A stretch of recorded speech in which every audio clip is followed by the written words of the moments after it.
I'm proud to introduce our annual Homerathon. Each year, Homerathon has been an opportunity to celebrate and participate in reading the great works of Homer. And in 2022, to reflect the times we are in, we're giving Homerathon a twist. This year, instead of inviting our community to participate in a reading of works by Homer, we will be giving voice to the work of another great writer of ancient Greece, Euripides, and that work is the play Trojan Women, which is about the constant waves of fear and uncertainty the women of Troy feel after the fall of their city. The COVID-19 pandemic has caused many of us to experience similar emotions as the women of Troy. With the fall of Troy came feelings of great loss. With the COVID-19 pandemic came feelings of loss too, and they were felt here on campus, in our community, and around the globe.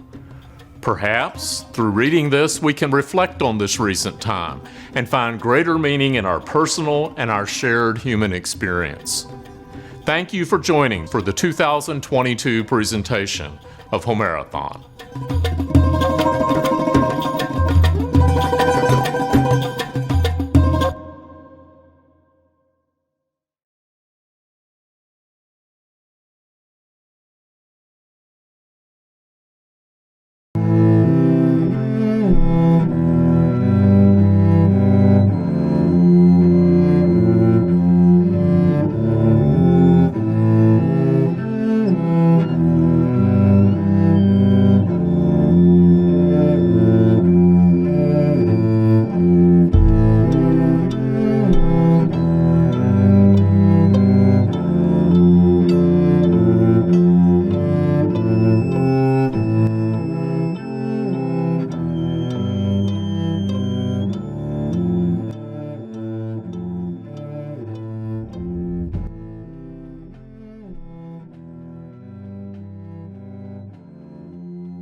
I've left the salty depths of the Aegean where Nereids dance, their lovely footfalls swirling in choruses below the waves. I am Poseidon, these stone towers true and plumb that gird this Trojan land, I built myself along with Phobos. Since then, I've always felt kindly towards the city of the Phrygians, which now lies ruined, smoldering, destroyed by Argives' spears. Athena's strategies inspired Epius, a Phocian from Parnassus, to build a horse pregnant with armed men, a ruinous idol, and send it through the gates. The gods' groves are deserted, and their shrines stream with gore. Beside the altar base of Zeus, who guards the hearth, Priam fell dead. Great quantities of gold are being sent to the Achaean ships, along with Phrygian spoils. The Greeks who came here to assault this town are waiting for a wind to send them back to wives and children, a happy sight. They've been here through 10 long growing seasons. As for me, I've been defeated by the gods who took the Phrygians down together, Argive, Hera, and Athena. I am leaving glorious Ilion, leaving my altars. A town that's been deserted tends to neglect its gods, stints on their honors. Scamander echoes with the panic moans of captive women matched by lottery with their new masters. Some of them will go to Arcadia, some to Thessaly, some to Athens, to Theseus' sons, the chiefs. The rest, the girls picked out especially for the commanders, are in this dwelling. With them is the Spartan, Helen. She's a captive, rightly so. Look at this wretched woman lying down at the entrance to the tent. That's Hecuba. She's weeping. She has many things to weep for. Her daughter, poor Polyxena, has died at Achilles' monument, but Hecuba doesn't know that yet. Priam is gone. Their sons are gone. The girl whom Lord Apollo left with her virginity, Cassandra, the wild one, will be taken to the bed of Agamemnon violently, without regard for piety or for their god, in a shadow marriage. Farewell, once fortunate city, smooth-toned stone towers, farewell. If Zeus's daughter has not destroyed you, you would still be standing. My father's brother, honored and revered among the gods, I'd like to set aside our former animosity and speak. You may do so, kinship, Lady Athena, is like a magic charm. Please speak your mind. Thanks, you're very kind. I'd like to broach a topic that concerns us both, my lord. Do you have some announcement or some news from Zeus, perhaps, or from some other god? No, not that. It has to do with Troy, the ground on which we walk. Can we join forces? Why? Have you dropped your animosity and now pity this scorched, ruined town? First, tell me, will you speak with me and join me in wanting what I want? I have a plan. Of course, but I must know, what do you want? Are you here for the Greeks or for the Phrygians? The Trojans were my enemies, but now I'm on their side. I want to hurt the Greeks. Why do you jump around like this? Your whims drive you to hate and love excessively. You do know of their outrage in my temple. Yes, Ajax took Cassandra violently. The Greeks stood by and didn't say a word. And yet they ravaged Troy with help from you. That's why I want to harm them with your help. I'm at your service. Tell me what you'll do. I'll make their voyage home a bitter passage. On dry land or upon the salt sea waves? When they're sailing home from Ilion, Zeus will send down rain and endless hail, disturb the sky with dark gas. He will give me his fiery bolt to strike the Argive ships, igniting them with flame. Your part will be to make the Aegean roar with surging waves and gurging eddies, filling up the cove with corpses when the fleet comes near Euboea. That will teach the Achaeans to revere my shrines and all the other gods from now on. So be it. There's no need for lengthy speeches. I'll do this favor, agitate the waves of the briny Aegean Sea. The jagged coasts of Mykonos and Delos, Skyros, Lemnos, and Zephyrus's Cape will be awash in corpses. Go to Olympus now and take the fiery shafts from your father's hands. Keep watch for when the Argive fleet lets out the reefs. That man's an idiot who ravages cities and consigns their holy temples and tombs, the sacred places of the dead, to stark desertion. He will die himself. Raise your head from the ground. Lift your neck from the dirt. Rise now. Consider your fate. It is bleak. This is no longer Troy. We're no longer in charge. This fate has descended upon you. Endure it. Sail with the changes. Sail with the current. Sail with your fate, not against it. Don't turn your prow toward the oncoming wave. It will crush you. Ah, I have reason to groan. All I had is now gone. My country has vanished, my children, my husband, our importance, our ancestry. As it turned out, they meant nothing at all. Those sails have been shortened. Why remain silent? Why bother speaking? Why spend my breath on a useless lament?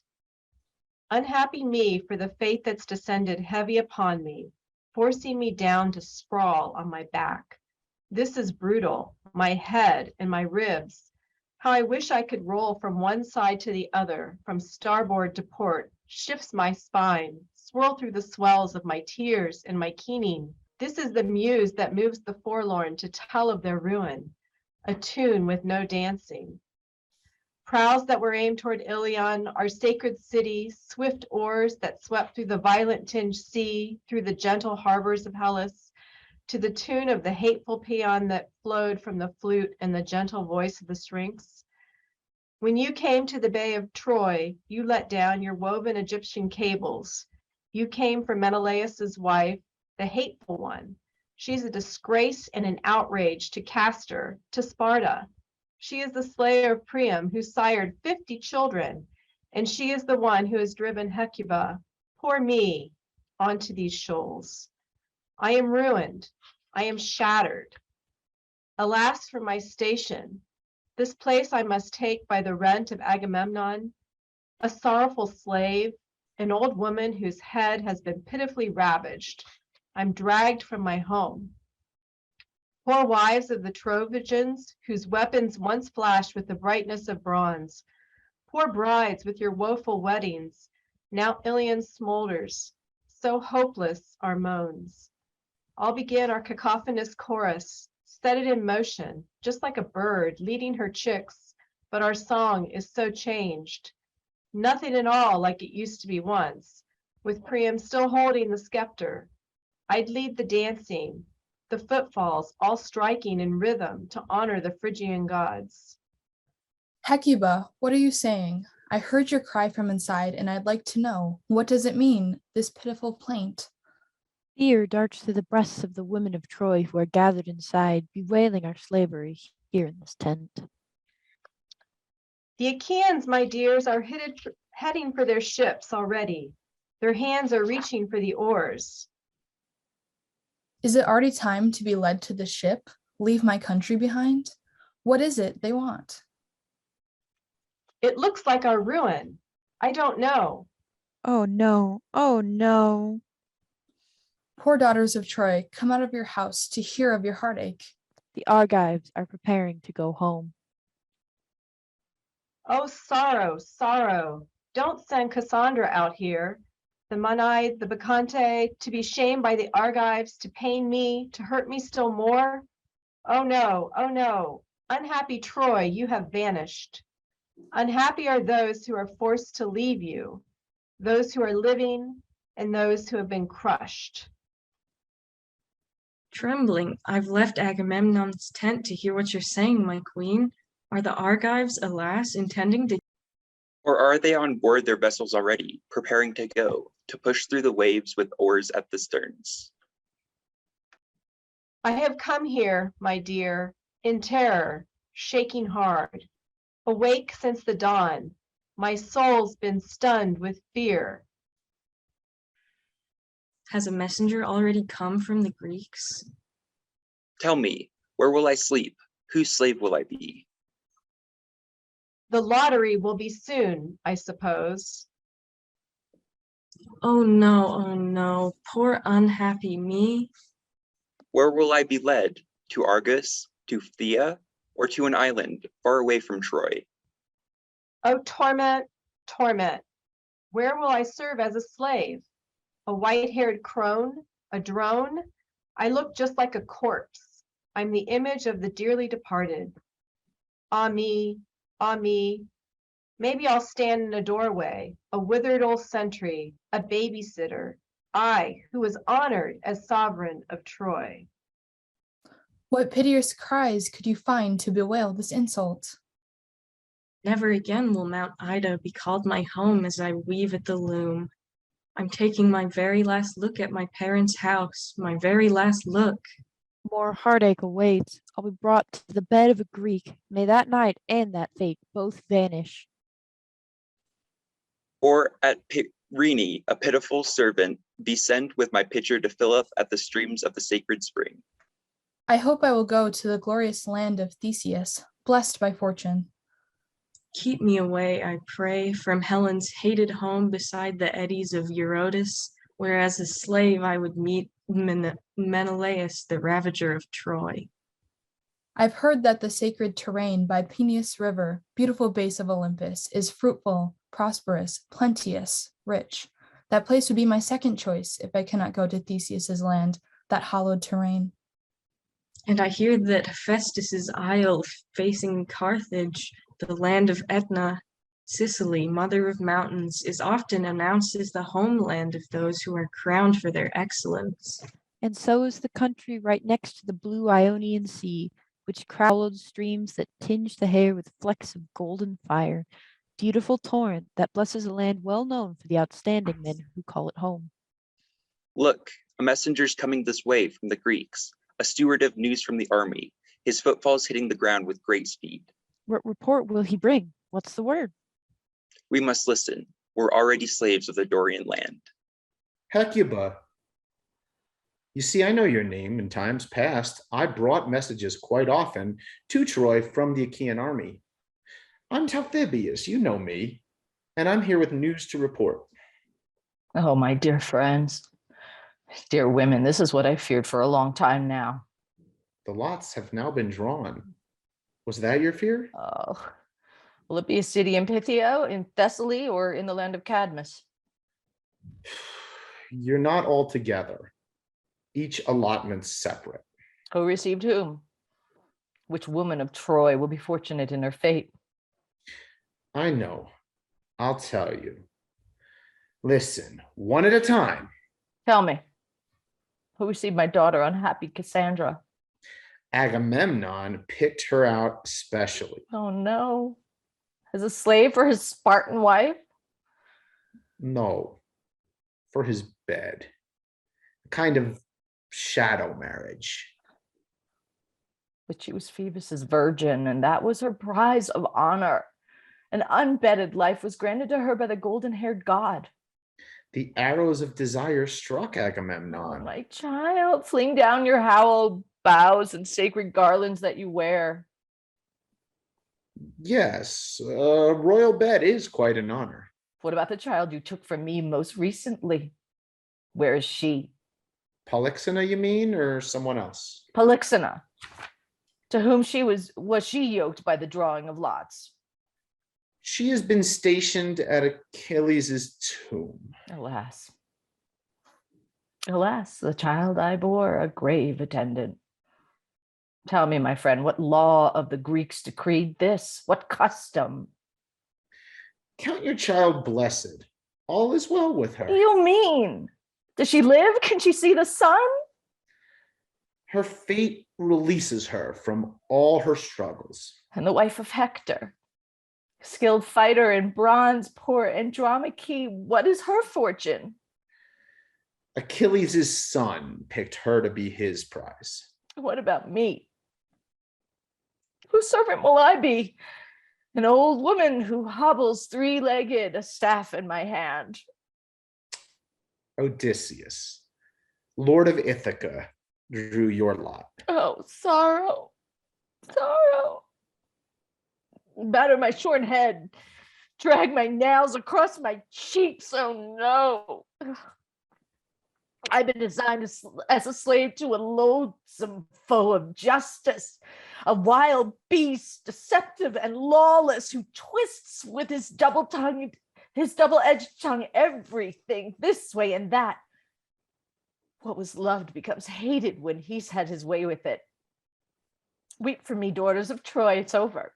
My fate has been sealed. My lot has been drawn, the unluckiest one. You know your fortune, mistress. What of mine? What Hellene, what Achaean will possess me? You, servants, go now. Bring Cassandra here as quickly as you can so I can put her in the general's hands. After that, I'll bring the other captive women to their masters according to the lottery. What's that? That flash of blazing pine, what's going on? Are the Trojan women burning down their quarters or what? Are they attempting to set fire to their own bodies? Do they want to die since they're about to be shipped off to Argos? This kind of grief for someone used to freedom certainly chafes hard against the neck. Hey, open up. This may be what they want, but the Greeks would hate it and I might get the blame. There's no fire. It's my child, Cassandra, the Maenad. Here she comes. She's moving fast. Raise the flame. Bring it here. I honor this temple. Come look, with the blaze of torchlight. O Lord Hymenaeus, Blessed is the bridegroom, and I too am blessed. I'll be taken to Argos to be married, recline in a royal bed. Hymen, Lord Hymenaeus, since you, O mother, persist in grieving for my dead father, weeping and groaning and the homeland we loved, I raise the wedding torch myself, this glowing flame, this gleam of light, making it shine out for you, Lord Hymenaeus, and for you, O Hecate, just as we always do for a maiden's wedding night. Toss your foot in the air, come dance, lead the chorus, Aeon, Aoi, come and dance just as the days of my father's most blessed fortune. The chorus is holy, come lead it, O Phoebus, decked in laurels I sacrifice at your shrine. Hymen, O Hymenaeus, come dance, O mother, come lead the chorus, come let your footsteps swirl in a circle in the steps we love most. Come shout aloud the wedding hymn, sing out your blessings for the bride. Phrygian girls in your lovely robes, come out now, sing and dance for my husband, sing for my marriage bed, and the fate I'll soon embrace. My queen, you'd better stop your Rakic daughter before she dances into the Greek camp. Hephaestus, wedding torchbearer, this flame you kindle now is painful, desolate. It's not what we had hoped for. Oh, my child, I never thought your wedding would be held at Argive spear point. Never saw you as a captive. Give me those. Running out like a Maenad, waving fire around. My child, it isn't right. Your sense of wise restraint has not returned. Your mind is still affected. Take these torches inside now, daughters of Troy, and let your tears replace her wedding songs. I am victorious, mother. Crown my head with garlands, celebrate my royal marriage. Escort me, and if I seem less than eager, drive me by force. If Loxias is real, then glorious Agamemnon, lord of the Achaeans, when he takes me as his bride, will enter a marriage more troublesome than Helen's, for I will kill him. I'll exact the blood price he owes me for my brothers and my father. I'll ravage his home as he ravaged mine. But never mind these details. I won't sing of the axe that's going to bite into my neck and others' necks too, or the mother-slain strife that's set in motion by my marriage, or the wreckage of the house of Atreus. Instead, I'll show you how our city, Troy, enjoys more blessings than the Greeks. You'll say the god possesses me, that's true, but still I can step outside my Bacchic raving. The Greeks, to hunt down Helen, just one woman, just one cypress, slaughtered tens of thousands. Their general, great wise man that he is, destroyed what is most precious for what's most despicable. He fortified the joy of children in his home.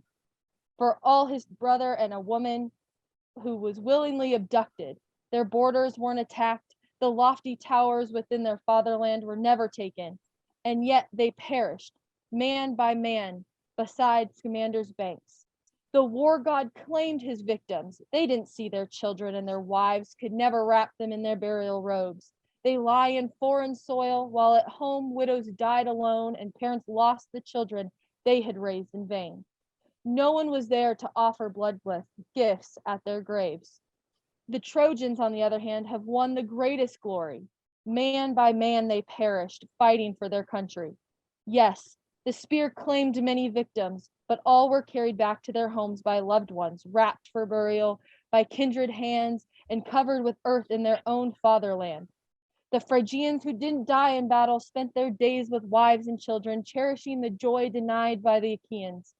As for Hector, what happened to him may seem grim to you, but listen, he was the best and he died famous. Thanks to the Achaeans. If they'd stayed home, then Hector's prowess would have been unknown. If Paris hadn't married Zeus's daughter, his marriage bond would never have been mentioned. Yes, anyone with sense steers clear of war, but if war comes, a fine death is a crown upon the city's brow.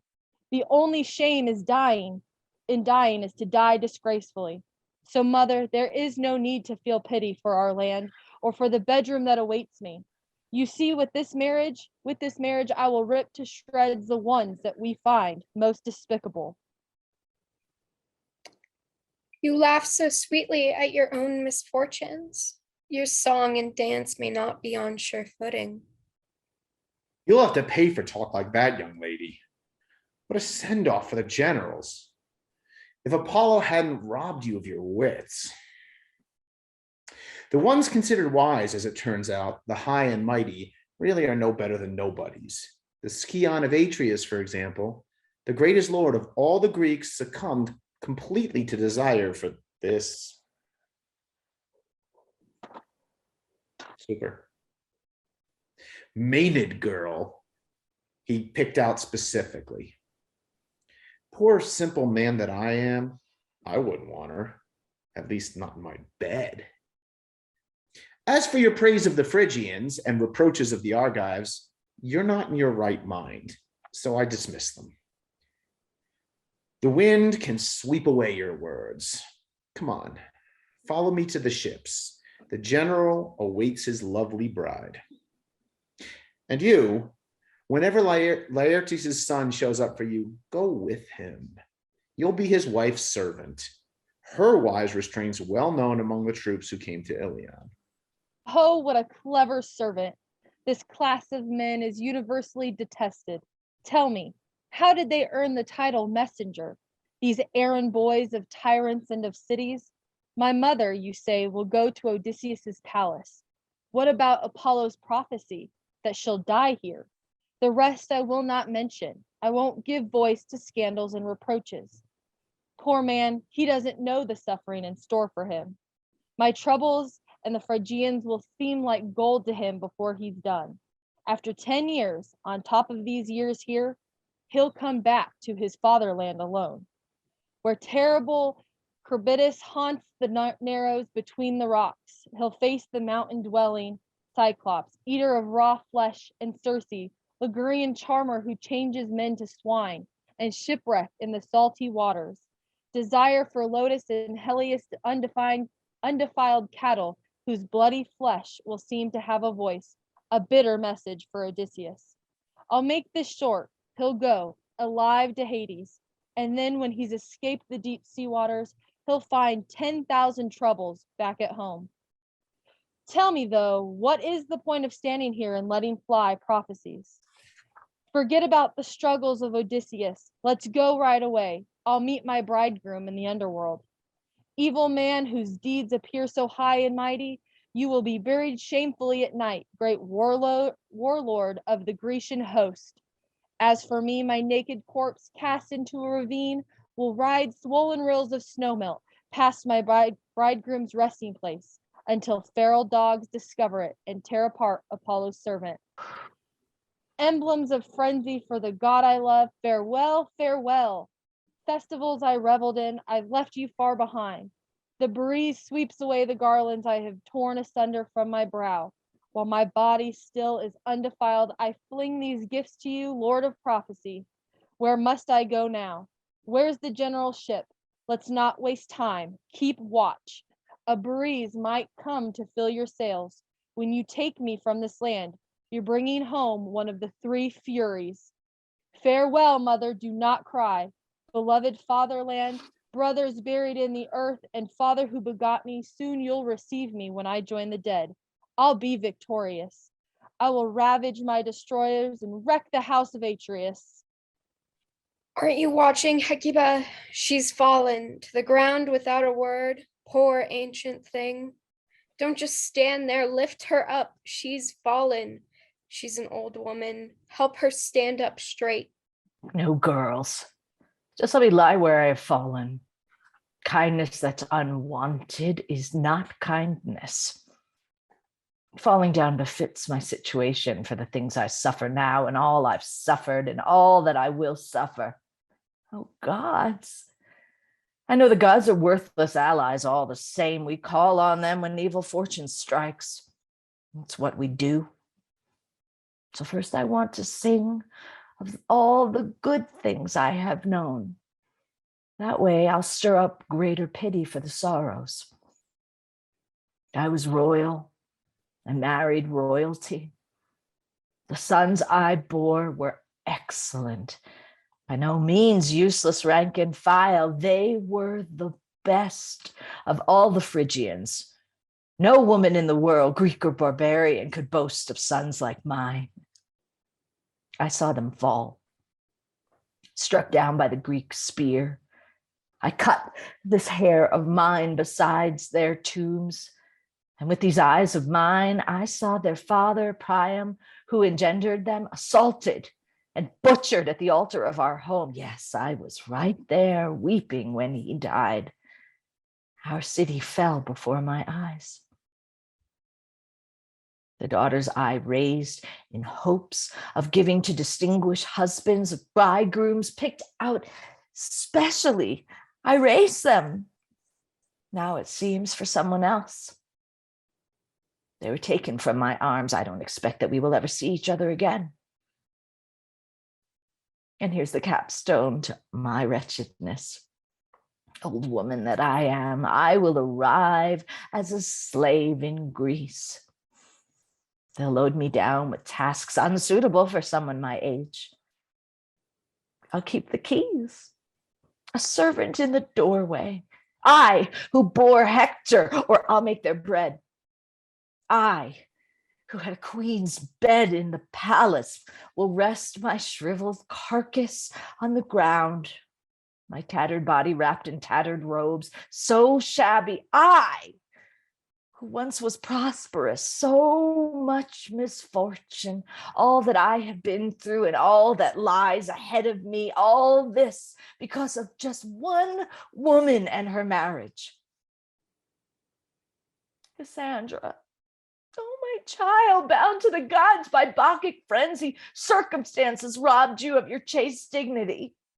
And you, poor thing, Polexena, where can you be? I bore so many children, not a single one, male or female, can help me. What's the point of making me stand up straight? What do you hope to accomplish? Guide these feet, which used to step so delicately in Troy, to my straw mat and to my rocky headrest on the ground, so I can fall down and exhaust myself with tears. No one who hasn't gone down to death yet can ever be considered blessed with fortune. Sing to me, muse, a new type of song, a tear-soaked dirge for Ilion. Help me now to serenade Troy. My tune will tell of the spears that took me captive, the Achaean horse.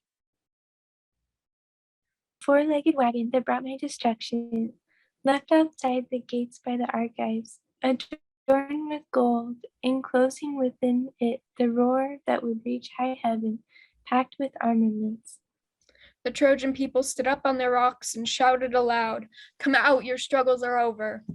Let's bring the sacred statue to Zeus's daughter, protectress of Ilion. What girl, what old man didn't rush out of doors to see it? They sing out joyfully, welcome deception in, embrace their ruin. All of the Phrygians rushed to the gates to fetch the polished mountain pine ambush.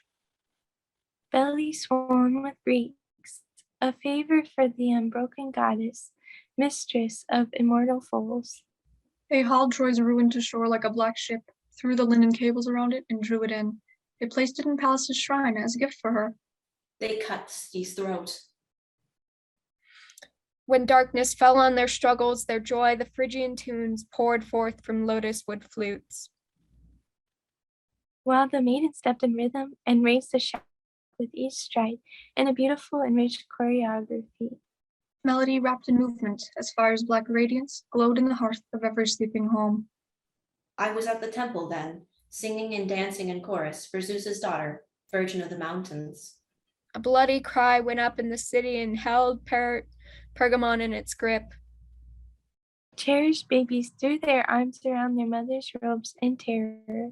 Ares was emerging from his ambush. This was the work of the virgin goddess Pallas. Around the altars, Phrygians were slaughtered. And from our deserted beds, the Greek blade that hacked at the necks of our men harvested a garland of young girls. Who would nurture young boys in Hellas. And left a raw wound in Phrygia. Hecuba, look, it's Andromache, born on the foreigner's chariot. There in her arms, clutched to her trembling breast, is her cherished Astyanax. Hector's son, where you bound in this wagon, poor woman, alongside the shining bronze armor of Hector. The Phrygian soils that the Greeks hunted down and collected at spear point, treasures of Troy that the son of Achilles will take back to Pythia to garland their temples. The Achaean masters lead me away, alas. You sing this paean. I composed it. Ah. For this pain, O Zeus, and this disaster, my children, life is over for us now. All our wealth is gone, our city is gone. Poor Troy. My noble children, gone away now. Woe. Oh yes, woe. My sorrows and the city's misfortune as it smolders to the ground. My husband, you should be here. You're calling to my child in Hades. Oh, poor man, how can you keep your wife safe? Oh, bane of the Achaeans. Oh, child, the eldest son I bore to Priam, come, carry me down to Hades. Longing that tears us apart. Every miserable anguish we suffer. All for a city that's gone. Piling one pain on top of another. Thanks to malevolent gods, when your child escaped Hades, he brought down Troy's citadel. For the sake of a hateful affair, he destroyed us. Corpses bespattered with blood lying heaps along Pallas's temple, waiting for vultures to take them. Troy was enslaved by his actions. Fatherland, desolate town. As we leave you, I weep for my homeland. Here is your pitiful end. In my house, in my memories of childbirth. Children, we're going to be parted. Our city is empty, deserted. What lamentation, what grief, tears follow tears. Here in our home, but the dead can forget all the pain they've suffered. Laments and tears, the muse that sings of pain, all these are sweet to those who suffer hardship. Mother of Hector, whose spirit once laid to waste so many Argives. Do you see all this? I see the gods work. They build up what's nothing and knock down what appears considerable. My son and I are carried off as plunder, from nobility to slavery. Quite a change. Compulsion's force is terrible. Just now they dragged Cassandra from me violently. Oh God, it seems your child must face a second Ajax, but there's another illness that afflicts you. Oh yes, beyond all measure. I've lost count of sorrows, one competing with the next. Polyxena is dead. Your child was slaughtered at Achilles' grave, a gift for a lifeless corpse. Oh no, that's what Talthybius meant. His words were riddling, but now I see the truth. I saw her and I got down from this cart to cover up her corpse and I beat my breast. This blood offering was most unholy. My child, how cruelly you've been destroyed. She died the way she died. Still, I would say she's luckier than I am. I still live. Life and death, child, are two different things. One is nothing. There's some hope in the other. In my opinion, never being born is just the same as death, and I'd much rather die than live a life that's filled with pain. The dead no longer feel the sting of sorrow. But when one falls from fortune to misfortune, one soul is exiled from its former joy. Polyxena is dead. She's unaware of her own misery. It's just as if she'd never seen the light. But I aimed high. I had renown. Then everything went wrong. I made an effort when I lived with Hector to practice wise restraint in every way a woman can. I avoided, first of all, the thing that causes a bad reputation, when a woman doesn't stay indoors. I set aside my longing and I stayed at home. I did not open the palace doors to women and their clever talk. Instead, my own mind was my guide, a worthy teacher. I kept a quiet tongue and a placid eye around my husband. When it was important, I claimed my victories, but I knew when I had to yield the victory to him. The Achaean army heard about my ways, and that is what destroyed me. Now the son of Achilles wants to take me for his wife. I'll be a slave to my family's murderers. If I push my beloved Hector to one side, I open up my mind to my present spouse, then I will seem unfaithful to the dead. But if I hate the man, I'll be detested by my own master. Well, they say one night is all it takes to ease a woman's loathing for a man's bed.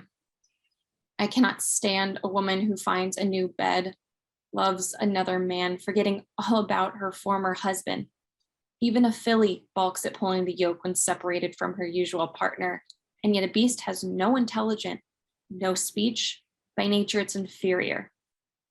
Dear Hector, you were everything I needed. A great man in your intellect, your family, your wealth, your courage. When I was a girl, you took me from my father's house, a virgin, and brought me to your bed. The marriage yoke united us. Now you are dead, and I am led off, captive on a ship to Greece, where I will bear the yoke of slavery. You're grieving for Polyxena's destruction. Aren't her sorrows less than what I suffer? The one thing left for mortals to fall back on? Hope. I don't even have that. No one has robbed my senses blind. I don't expect to do well. I have no sweet misconceptions. The same disaster strikes you. Your lament instructs me where I stand in my own pain. Never traveled on a ship myself. My knowledge comes from hearsay, from pictures. I've learned that sailors, when a storm at sea is one that they can manage, are intent on safety. One man takes the helm, another is stationed at the sails, one checks the bilge.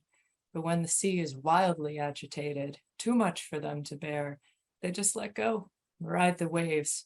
Whatever fortune drives them, that's how it is with me. I have so many griefs that I've let go. I have no voice. This wave the gods has sent have overwhelmed me. Beloved child, don't dwell on Hector's face. Your tears cannot change anything. He's gone. Honor your present master. Lure the man and win him to your side with your pleasing ways. He'll bring your loved ones joy, and it may be you'll raise my child's child to be Troy's greatest helper. Maybe one day your descendants will rebuild Ilion, bring back our city. But now I see we must change the subject. A servant of the Greeks is on his way. He has some new decision to announce. Wife of Hector, once the greatest Trojan, don't hate me. I have come unwillingly to tell you of the common resolution of the Danaans and the sons of Pelops. What is it? Here's a prelude to bad news. Your child, it was decided, how can I say it? Oh no, will we have different masters? No Greek man will ever be his master. Will he be left here, a remnant of the Trojans? It's bad. There's no easy way to say it. If it's bad, don't hesitate, just tell me. It's really bad. They're going to kill your child. Alas, this news is worse than my forced marriage. Odysseus prevailed on all the Greeks. This is terrible, beyond all measure. That this greatest Trojan son must not survive.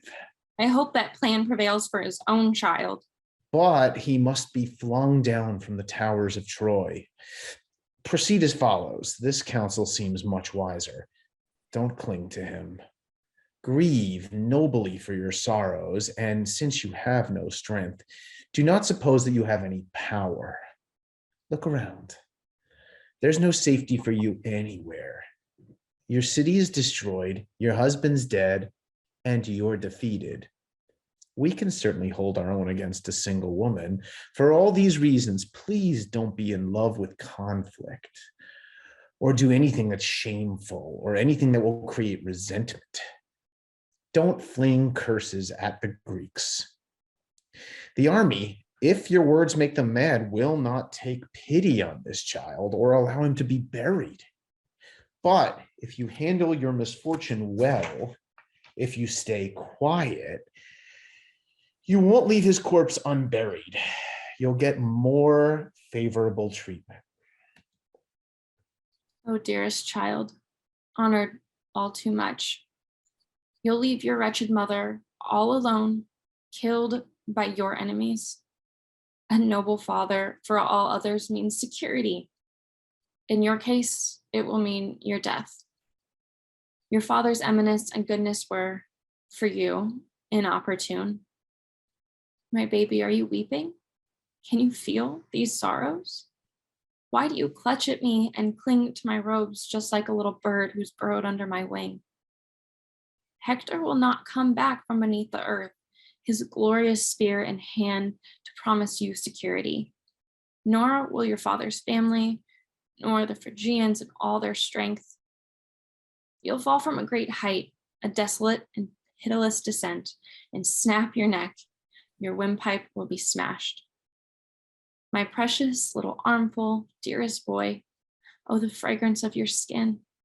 It was for nothing after all. I swaddled you and nursed you with my breast. Your birth was all in vain. The way I toiled, how it hurt. Now for one last time, embrace your mother. Fall upon me. Wrap your arms around me, my back, and kiss my mouth. O Greeks, devisers of barbaric evils, why kill this child who's done nothing wrong? O Tyndareus, child, are you not Zeus's offspring? I can name your many fathers.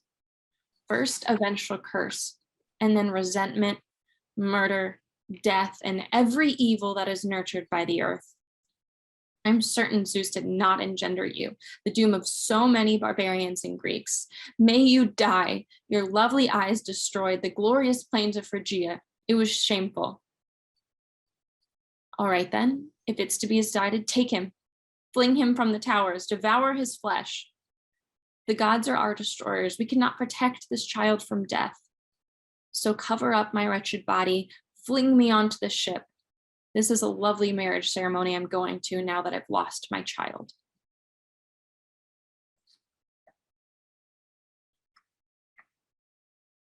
Poor Troy, for the sake of a single hateful affair, just for one woman, you lost tens of thousands. Come now, child, leave the loving embrace of your mother, pain-racked as she is, and ascend to the heights of the garland of towers that crowns your ancestral home. It's decreed you will breathe your last breath there. Take him. Announcements like this shouldn't be made by a man who is, or should be made by a man who is pitiless, one who won't shrink from shamelessness. I'm not the type for this business.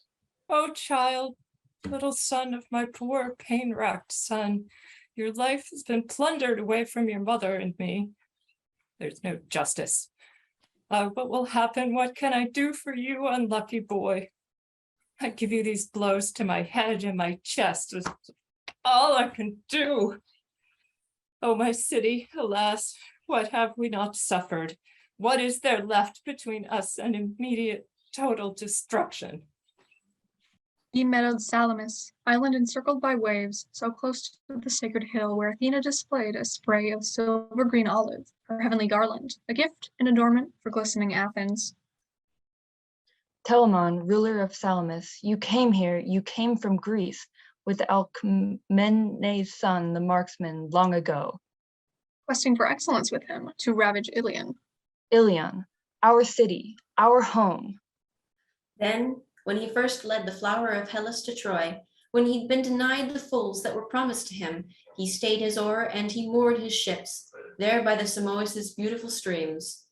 Bringing with him his strong arm's deadly aim, death for Laomedon. He ravaged the land of Troy with the blood-red blast of fire. 2 times now. 2 brutal volleys subjected the walls of Dardanus' city to their murderous spears. It was in vain, as it turns out, your life on Olympus, son of Laomedon, your delicate steps among wine cups of gold, your lovely servitude to Zeus. Troy's in flames, your hometown. The sea beaches echo with dirges, cries, just like birds for their young, for spouses, for children, for mothers. Your bathing places, sparkling with dew, your exercise grounds, your racetracks, all of these have vanished. And yet, your untroubled expression beside Zeus's throne maintains its grace, lovely and youthful. While Priam's land is destroyed by Argive spears. Eros, Eros, you who once came to Dardanus' palace, You whom the gods cannot forget. How you built up Troy. Then what a bond you fastened, linking us with gods. I will no longer blame Zeus. The warm light of white-winged Hemera glanced like a blade on our land's destruction, on Troy's dissolution. Her children's father came from this place, and yet she looked on. A golden chariot blazing with stars swept him up to her bedroom. His country had such high hopes for him. All of the love charm that Troy once used to enchant the gods is gone. O lovely radiance of this day's sun, today I'll be the master of my wife. I came to Troy not so much for her sake, as people think, but more to get back at the man who, when he was my guest, abducted my wife, deceived me when I was his host. Thank the gods that man has paid the price, and his land has fallen to the Hellenic spear. I've come now for the Spartan. I don't like to use her name, although she once was my wife. She's somewhere in the captives' quarters, counted with the other Trojan women. Those whose spears toiled for her have given her to me to kill, or if I'd rather, bring her back alive to Argos. It seemed best not to worry as long as we're in Troy about the fate of Helen, but to put her on a ship and bring her back to Hellas. Once we're there, I'll kill her, and her death will be the blood price for all those whose loved ones died in Troy. And now, attendants, go inside and get her. Drag her out here by her murderous hair. As soon as the winds are blowing in our favor, we shall escort this woman back to Hellas. O you who hold the earth and have your throne upon it, Zeus, whoever you may be, so hard for us to understand, compulsion of nature or the mind that dwells in mortals, I pray to you, you tread a silent path as you direct mankind's affairs towards justice. These prayers you make are very new and strange. I praise you, Menelaus, if you plan to kill your wife. Be careful though, don't look at her. Desire is her weapon, and she is hell-bent to take you in. She takes men's eyes, she takes down cities, burns down the houses. These are her enchantments. I know her, and so do you, and so do those who've suffered. This is a frightening prologue, Menelaus. Strong-armed by your attendants and escorted by force from our quarters, I am fairly sure you hate me. Still, I want to ask, what have you and the Greeks decided? Will I live? No clear-cut ruling has been made. The army entrusted you to me, so I can kill you. I am the injured party. Would it be allowed for me to have a turn to speak, to argue that my death would be unjust? I came to kill you, not to talk it over. Let her speak her piece. Don't let her die without that opportunity, Menelaus. But then give me the chance to speak against her. You don't know how bad it was in Troy. The entire story, when it's told, will leave her nowhere to run. The simple facts will kill her. The gift that you're requesting is my time.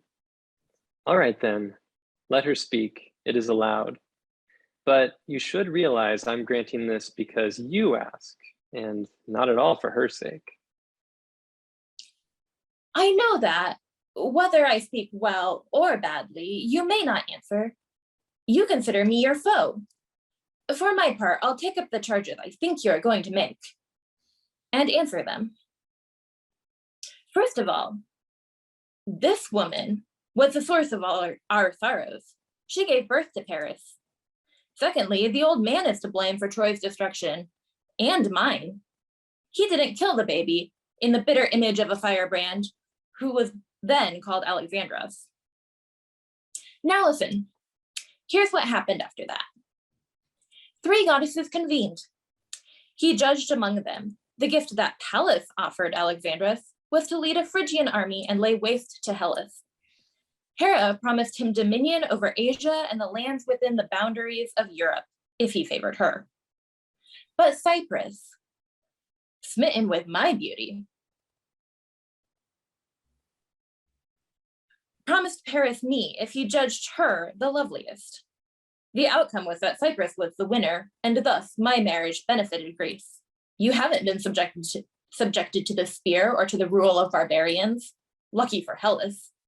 But I was ruined by it. Sold for my beauty, and now I am reproached by those who should have crowned my head with garlands. You'll say I haven't yet addressed the point at hand, the way I left your home in secret. The man who proved a vengeful curse to her, whether you call him Paris or Alexandrus, had with him when he came a goddess no one can afford to underestimate. But you really are the worst. Hopped on a boat, sailed off to Crete, and left him in your home. Ah, well. For this next point, I ask myself, not you, why did I do it?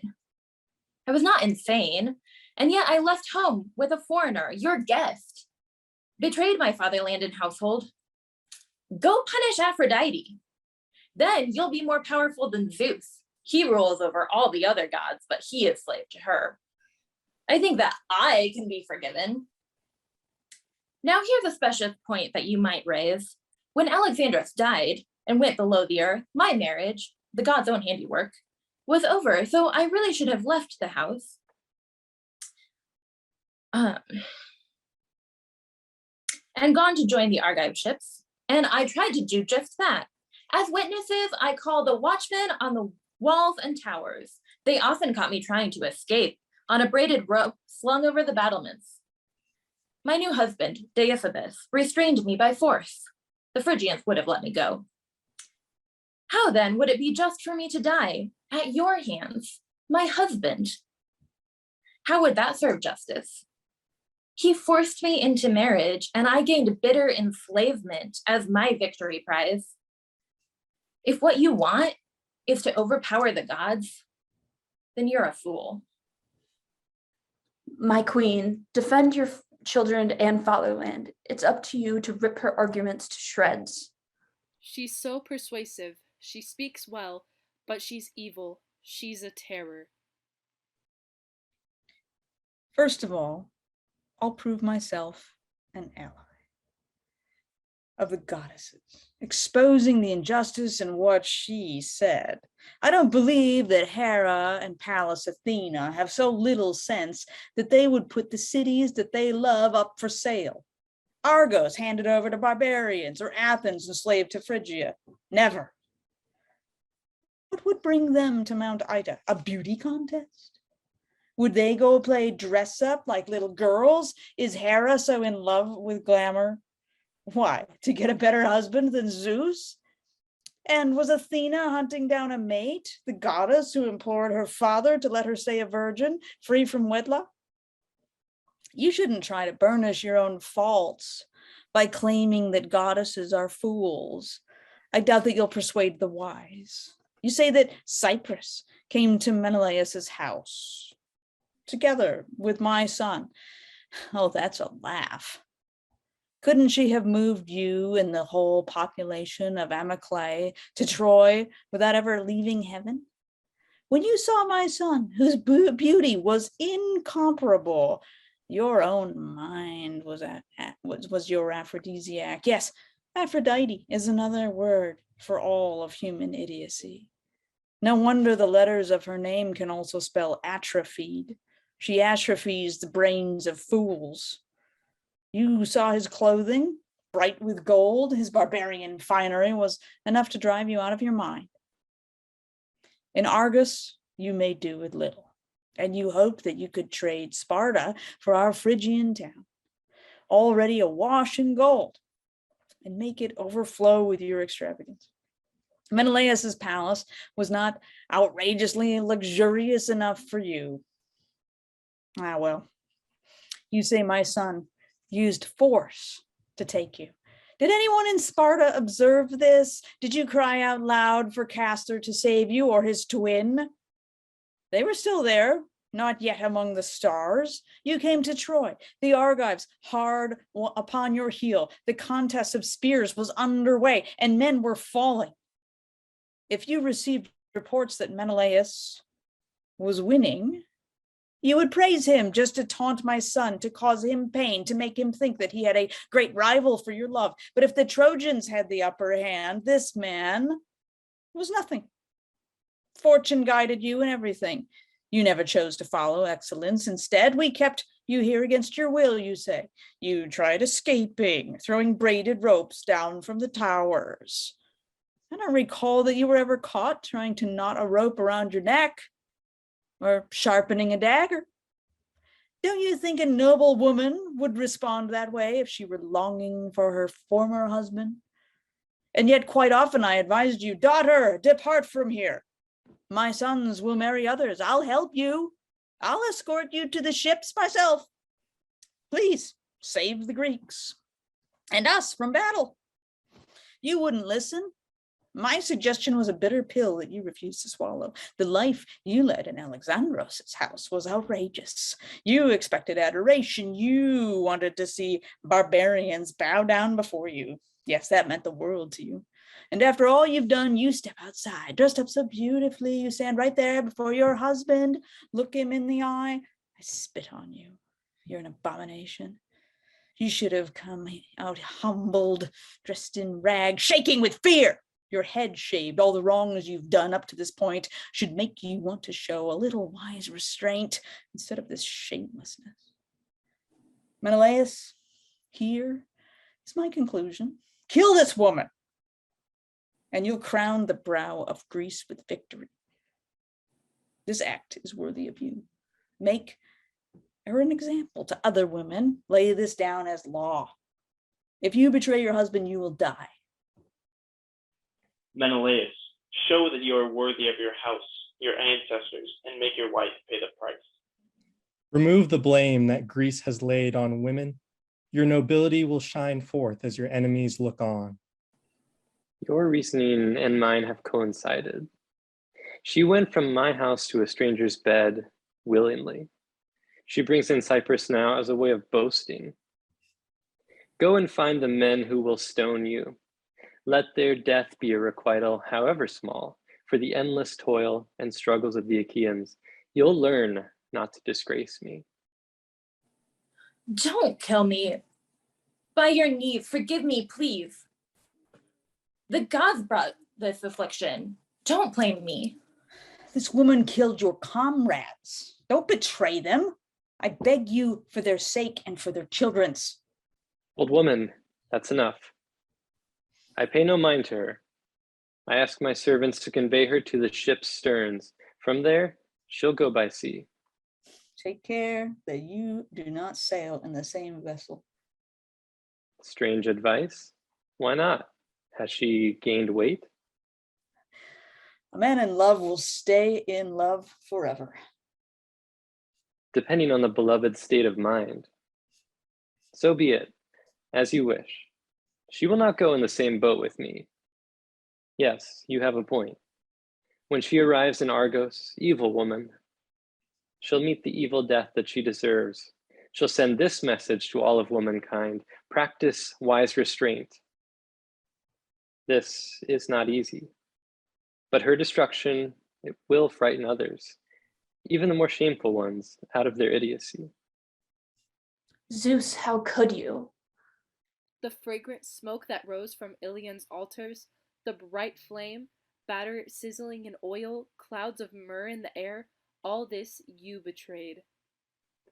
Sacred Pergamon, Ida's glades green with ivy, snow that melts into streams and rushes down the mountain sides, the eastern edge that's struck by the dawn's first rays each morning, our home.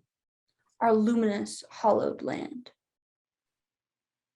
Gone now, all your offerings, the reverent shouts of the chorus as night came, and they danced for the gods till the dawn.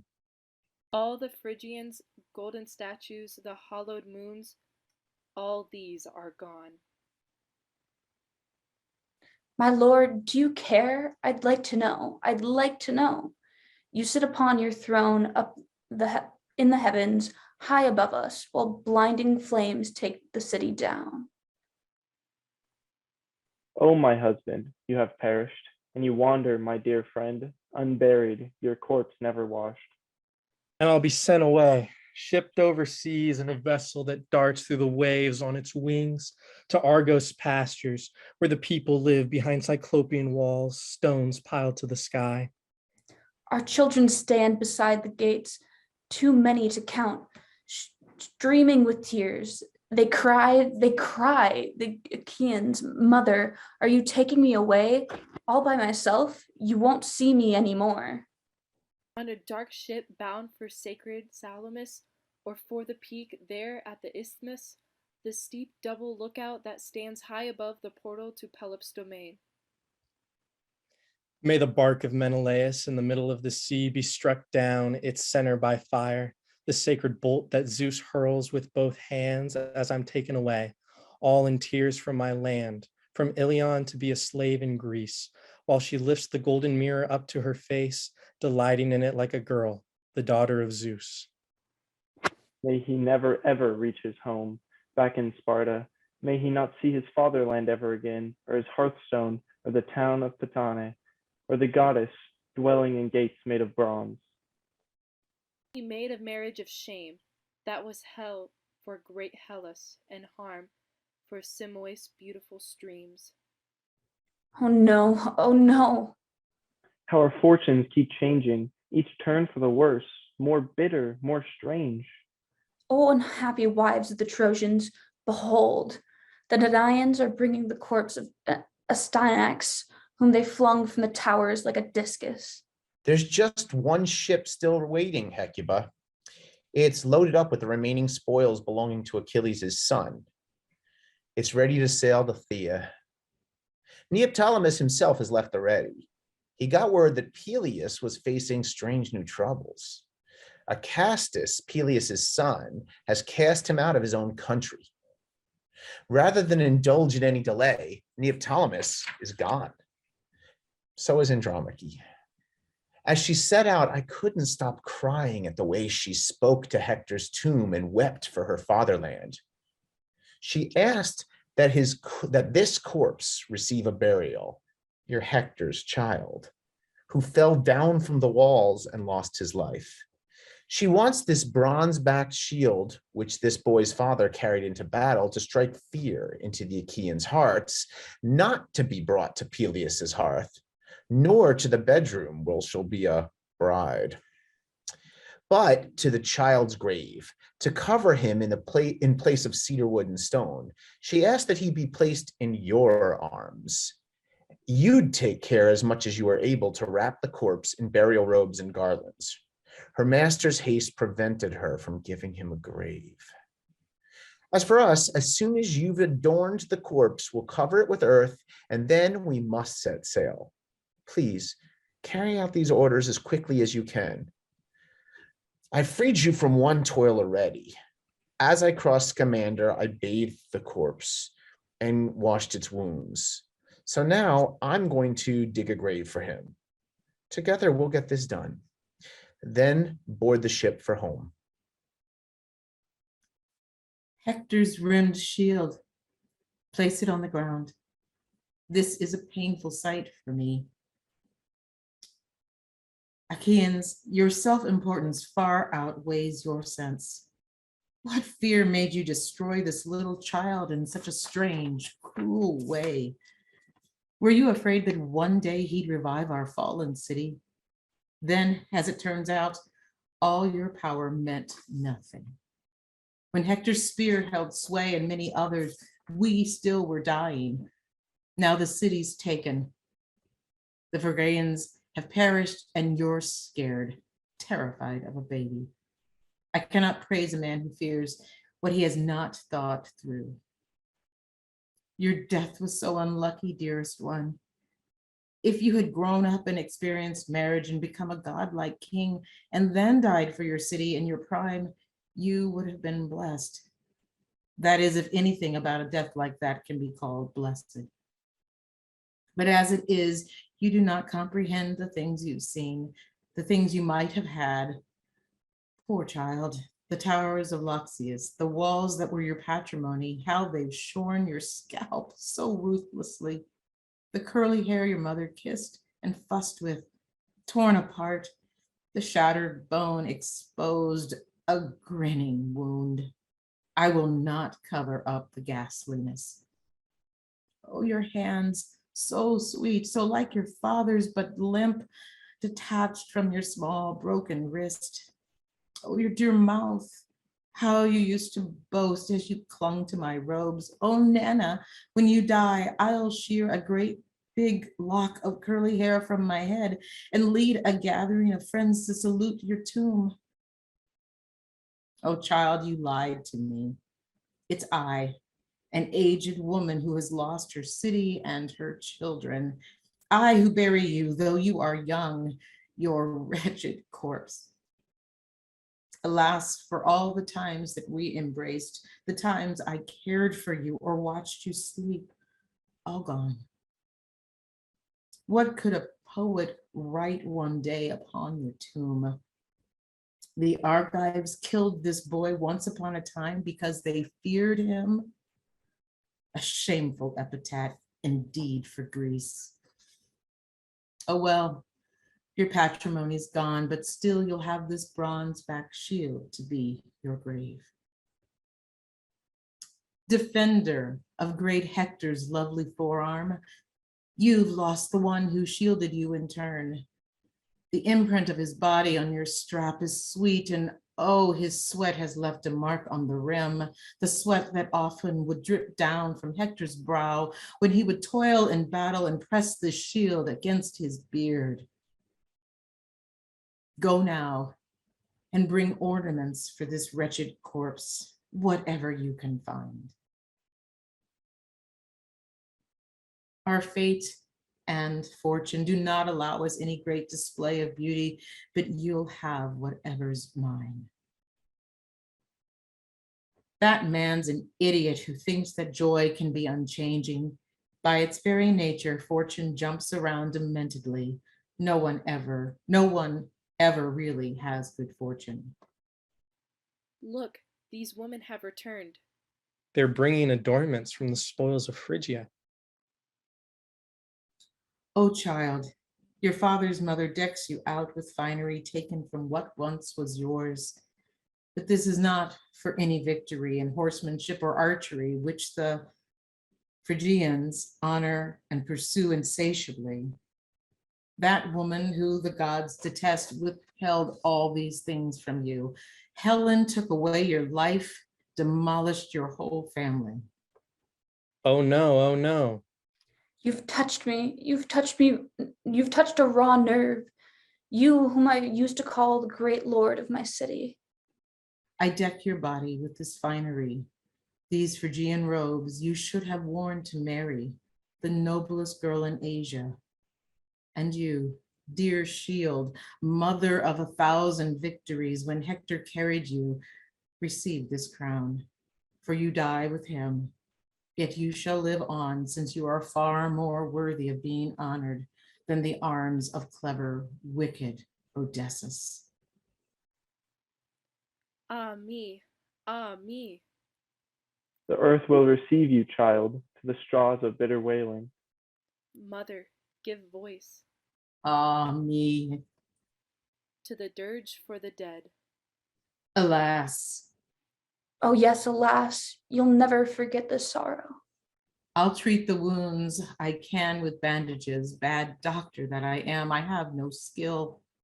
The rest your father will attend to there among the dead. Now raise your hands and strike, batter your head, temple of valley of blows, oh woe. My dearest friends. What are you saying? Tell us, Hecuba. The gods, as it turns out, meant nothing more than hardship for me.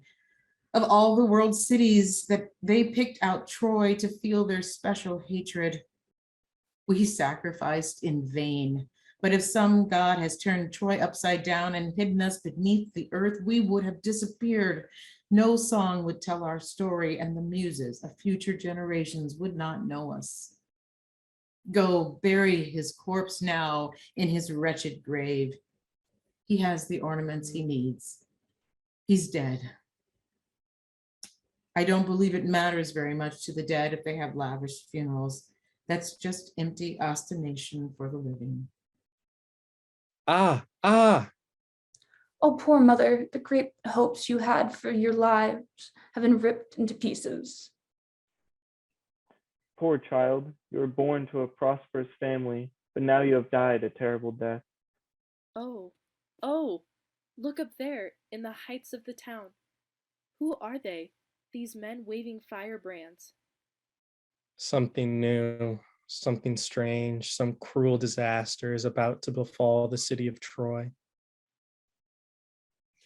You captains who are stationed there to burn this city of Priam, the time has come. Do not be lazy now. Don't hold on to your torches. Hurl them. We'll demolish Ilion and then we'll set happily out for home. And you, I'll make this quick. A single speech will have two outcomes. Children of Troy, as soon as you hear the commander's signal, one high note blown on the trumpet, go then to the ships. The Achaeans will transport you from this land. And you, old woman, fortune has been harder on you than anyone. Follow these men here. Odysseus has sent them, since the lottery made you his slave, to escort you from your home. Ah, poor me. This is the final grief, the end point of my sorrows. I shall leave my fatherland, my city set on fire. Come, slow old foot. It's difficult, but hurry. I want to embrace my dear unhappy city. Oh, Troy, how you once blustered. You were great among the barbarian peoples. Soon enough, your glorious name will vanish. They're already burning you and leading us away as slaves. Oh, gods, why should I call on them? I've called the gods before. They didn't listen. I'll run into the pyre. That would be the finest way to die, in flames with my homeland. Poor woman, you're possessed. Your suffering has driven you insane. Come on now, hurry. We must deliver her into Odysseus's hands. He's waiting for her. She's his prize of honor. Oh, Toi, son of Kronos, prince of Phrygia, how can Dardanus's people deserve this? Father of our race, do you see what we suffer? He sees, but Troy does not exist. The great city is no city now. Oh, Toi, walls and timbers blaze, the rooftops burn and break in the fire. Oh, my city, Ilion, oh, Pergam, flaring to ashes. Like smoke upon the breeze's wing, our land falls on the spear and is gone. Oh, earth, my country, land that nursed my children. Oh, sorrow, sorrow. Oh, children, listen, your mother's voice. All your lamentations useless. They're dead. Yes, and I call to them, falling to the ground, striking the earth with both of my withered old hands. And so do we. We press our knees into the dirt and call to our wretched husbands under the earth. We are led away. We are taken. Cry for pain, for anguish. As slaves to our new station. So far away from my homeland. Oh, Priam, you are destroyed. You are friendless. You lie unburied. You cannot see our ruin. Unholy slaughter brought dark, holy death to cover up his eyes. O temple of the gods, beloved city. Oh, sorrow, sorrow. You feel the spear point and the killing flame. Soon enough, you'll crumble, nameless to the earth. dust will go spiraling up like wings of smoke into the sky to keep me from seeing my home. This land will lose its name. Now everything's gone, flown off in every direction. Troy is no more. Do you hear that? Listen, listen. Pergamon has fallen. The ground is shaking, shaking. Breaks like a wave on the city. Ah, my trembling, trembling legs. You must carry the footfalls that lead me on to my day of slavery. Oh, my poor city. Poor city. But now it's time it to is time board to the board the Aegean Aegean ship.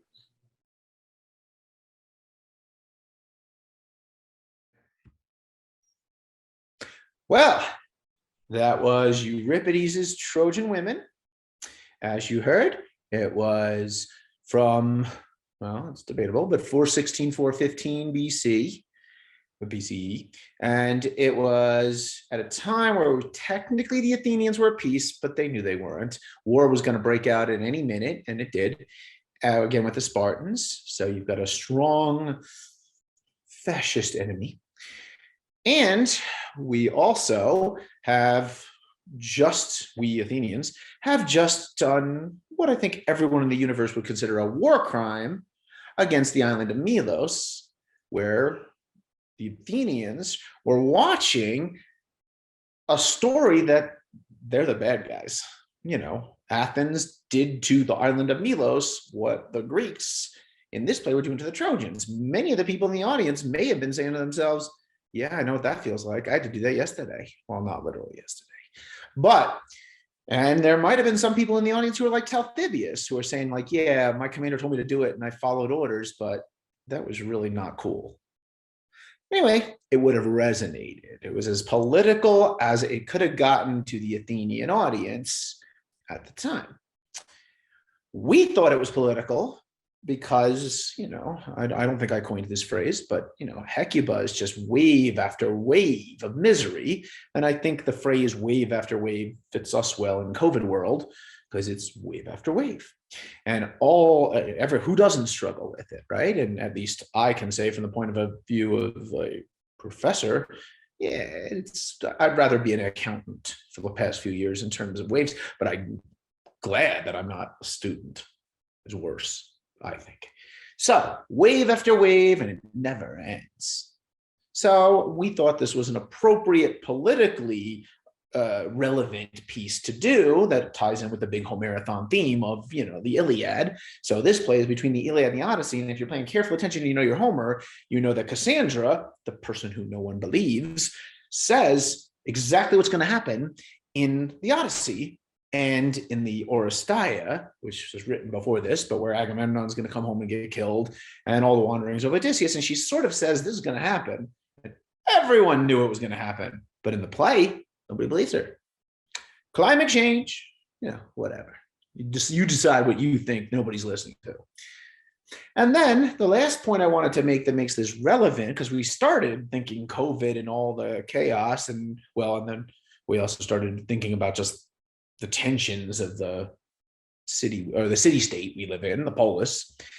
And then there's, you know, just the rough time everyone's having and the tough time that the Homerathon experience has been having since we were canceled, and, you know, everything's going back and forth every year because of the uncertainties of life. And when Hecuba is, and of course, like, where are we going to go? I think we've all thought that at some point or another.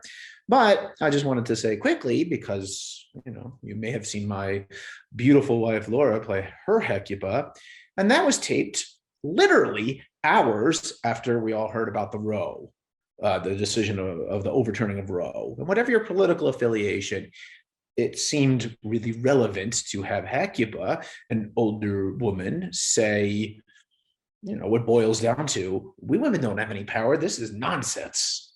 And, you know, go watch that scene. That's the one with Cassandra. And I would say it hit us all hard that morning, and we noticed it when we were taping it. Stuff is relevant, and it always will be, from my opinion, sadly.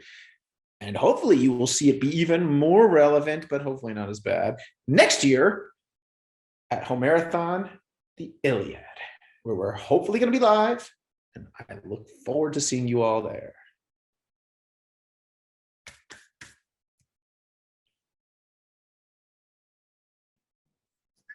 Hi, I'm Paige Jennings. And I'm David Fanta. Thank you for watching Homerathon 2022 Trojan Women. This is Homerathon's 5th annual showing. Another thank you to all our readers, all our student readers and other esteemed guests that volunteered to participate in the play this year. We would like to extend a thank you to all the people who worked on the team and helped put this project together this year. We valued all of the effort put in, and we're very happy with the outcome of the project. We would also like to thank Dr. Lippman, our advisor, for all his advice and guidance as we worked on the project this year and transitioned from an in-person to online event once again. This is my second year working on the project. I just finished my sophomore year. Last year, I helped in a smaller role, helped putting it together with focusing on communication. I stepped up this year and worked alongside David as one of the leaders. Having David by my side made transitioning much easier to do. And again, as I said, we're very happy with how the project turned out. And I'm very thankful for all the effort he's put in as well. This is my junior year here at UNL. This is my first year working on Homerathon. I read in last year's production, but this is the first time I've ever had I worked on the project. I didn't start in the summer. I started in the fall of this last school year. But it was a good experience where we were working like we were gonna go live. So it was really cool to you kind of see what this thing could be. And then we made the transition. It was okay because Paige had the experience from last year. Dr. Lippman's had the experience, and I think we were able to make the transition pretty well. And we were able to put on a really good show. And as both of us mentioned, we're planning on having an online event this year. Transitioning took the effort of David, myself, Dr. Lippman, and as I said, all the efforts of the team. We're very happy with how we were able to put this together. Thankfully, we had more time and we had the advice and plans from previous years being online. So it wasn't as rushed or stressful as I'm sure the 2020 experience was when COVID hit for the first time and nobody was expecting having to transition so quickly. So like I said, I just finished my junior year. So my freshman year of college, I had a pretty normal semester, full semester, but a pretty normal year. We coming back from winter break, there was talks of a virus somewhere, but I'm on my 4th floor of Abel Hall, and no one's thinking this is anything too serious to worry about. But then you hear about universities sending their students home, and then I got a chemistry test on Friday, and I'm starting to think, wait, do I need to study for this test? So I had that first year though, and then COVID hit, and truth be told, we haven't gotten back to that sense of normalcy, but we're definitely started a trend there. That second year, 2020, 2021, very remote, very isolated. And then this last year started to open things up a little bit, but still not back to what it was that freshman year. Still kind of worrying about it. Still something to worry about, still something to think about every day. But still not quite to that normal sense of normalcy.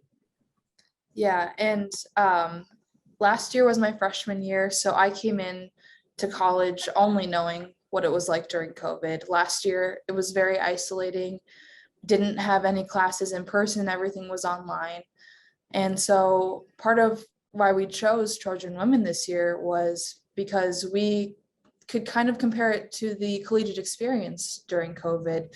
Just as Hecuba learns the fates of all the women and has to grapple with the tragedies that have befallen them, so too have we had to adjust every time a new wave of COVID has hit and new recommendations and policies have come into play.